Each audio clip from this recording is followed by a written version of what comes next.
मा कर्म जन्म कथनी करता विचारू, आ सृष्टि में तुझ विना नथी कोई मारू। कोने कहूँ कठण योग तणो बड़ापो,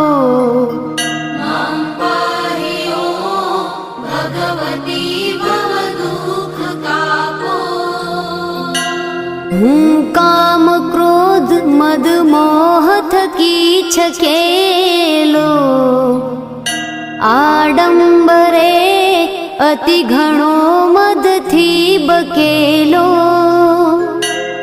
दोषो थकी दूषित ना करी माफ पापो,